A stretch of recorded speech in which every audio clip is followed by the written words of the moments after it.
אנחנו בנינו זולה, אנחנו לא אומרים איפה, באלף עוקבים אומרים איפה. בואו נראה לכם, וזאת הכניסה. בואו תראו, מכאן נכנסים. תראו, יש לנו כאן כיסא, שולחן, מים, יש לנו כאן נדנדה, ספות,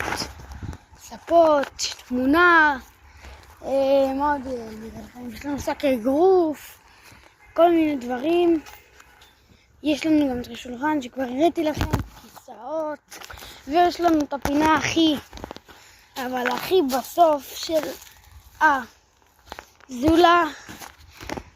לזולה הזאת קוראים זולה צוות דורה. יש כאן גם מים, יש הכל, יש משהו של לב שיואב עשה, יש נדנדה, יש מדרגות לנדנדה, יש מתקן עתיקים, יש כרית, שולחן מתחתיה, מחצלות, יש כאן דשא, יש כאן, כי חיסינו את הכל בחוט שחור כזה. ואם אתם רוצים לראות עוד, אז תירשמו לערוץ. ב1000 סאבים חושפים את המיקום.